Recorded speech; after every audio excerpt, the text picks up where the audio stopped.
உங்களை சந்திப்பதிலும் உரையாடுவதிலும் அதுக்கு பிறகு உங்களோடு சேர்ந்து அருமையான அசைவ சைவ விருதை பகிர்வதிலும் வருஷத்துக்கு ஒரு நாள் நான் மகிழ்ச்சியா பத்திரிகையாளர்கள் எல்லாரும் வந்துட்டாங்க. 150 பேர் இப்படியா வருவாங்க, விடுமுறை நாள் வருவாங்க அதுவும். ஆனால் இத்தனை ஆண்டுகளாக 150 பேர் வர்றாங்க. வந்து செய்தி மறுநாள் பெருசாக பத்திரிகைகள் வராது, அவங்க எழுதி கொடுத்தாலும் போடணும் இல்லை. அதுபோல் இன்றைக்கு மகிழ்ச்சியோடு இங்கே வந்து கலந்து கொண்டிருக்கக்கூடிய செய்தியாளர்களுக்கு நான் முதலில் நன்றி தெரிவித்துக் கொள்கிறேன். மறுமலர்ச்சி திராவிட முன்னேற்ற கழகம் இந்த தேர்தலில் எந்த தொகுதியிலே போட்டியிடும் என்று கேள்விகள் வந்த வண்ணம் இருந்தன. 6 இடங்கள் திருச்சிதான் என்று கணிக்கப்பட்டு வந்தன. திராவிட முன்னேற்ற கழகமும் மறுமலர்ச்சி திராவிட முன்னேற்ற கழகமும் இணைந்து ஒப்பந்தம் போட்ட போது ஒரு தொகுதி எங்களுக்கு ஒதுக்கப்பட்டது என்று முதலமைச்சர் மாண்புமிகு தளபதி ஸ்டாலின் அவர்கள் கையெழுத்திட்ட அதே ஒப்பந்தத்தில் நானும் கையெழுத்திட்டிருக்கிறேன்.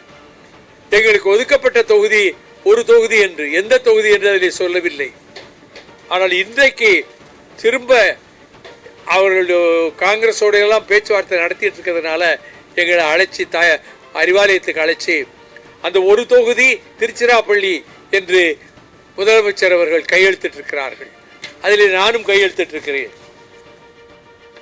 இங்கே மறுமலர்ச்சி திராவிட முன்னேற்ற கழகத்தின் ஆட்சி மன்ற குழு கூட்டம் இன்று 18/3/24 மாலை 3 மணி அளவில் அவைத்தலைவர் ஆடிட்டர் அர்ஜுன்ராஜ் தலைமையில் தாயகத்தில் நடைபெற்றது.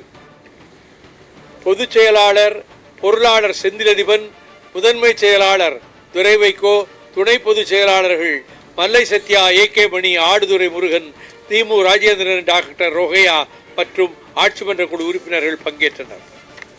இக்கூட்டத்தில் நிறைவேற்றப்பட்ட தீர்மானம், நடைபெறவுள்ள நாடாளுமன்ற தேர்தலில் திமுக தலைமையிலான இந்தியா கூட்டணியில் மறுமலர்ச்சி திமுக திருச்சிராப்பள்ளி தொகுதியிலே போட்டியிடுகிறது.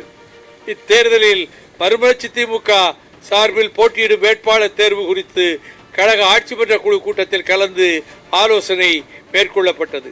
திருச்சிராப்பள்ளி நாடாளுமன்ற தொகுதியில் மறுமலர்ச்சி திமுக சார்பில் கழக முதன்மை செயலாளர் துரை வைகோ அவர்களை கழக வேட்பாளராக போட்டியிடச் செய்வதென்று ஆட்சி மன்ற குழு கூட்டத்திலே தீர்மானிக்கப்பட்டது.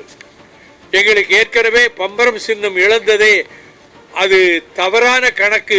மத்திய தேர்தல் கமிஷன் கணக்கு போடுவதிலே அவர்கள் 6%க்கு 5.99% இருந்தது, 6ன்னு தான் ஆக்கியிருக்கணும்.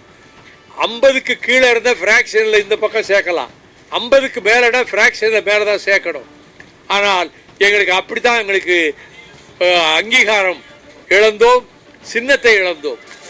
இப்போ அது சம்பந்தமாக தேர்தல் கமிஷனுக்கு டெல்லியிலே போய் முயற்சி பண்ணி மீண்டும் ஒரு நம்முடைய கோரிக்கைகளை வலியுறுத்தி ஆதாரங்களோடு, ஏனென்றால் கணக்கு விளக்கு, இன்கம் டாக்ஸ், ஆடிட், அக்கௌண்ட்டு எல்லாம் 100% கிளியராக வச்சிருக்கிறோம் மறுமலர்ச்சி திமுகவில். அது மாதிரி இந்த தடவையும் அதை கேட்டிருக்கிறோம். பம்பரம் சின்னம் கிடைத்தால் மகிழ்ச்சி, அப்படி கிடைக்காவிட்டால் பொது சின்னங்கள் என்று தேர்தல் கமிஷனாலே வரையறுக்கப்பட்டிருக்கக்கூடிய பட்டியலிலே இருந்து வேட்பு மனுவிலே குறித்து கொடுக்க வேண்டும். இந்த புது சின்னத்தை எப்படி மக்களிடம் கொண்டு போய் சேர்க்க முடியும்? உதயசூரியன்லாம் பழக்கமான சின்னம் என்று கருத்து சொல்லப்பட்டது. அதனால்தான் போன தடவை அவர்கள் ரொம்ப வற்புறுத்தினோன்னு சரின்னு உதயசூரியனிலே போட்டி போட்டாச்சு.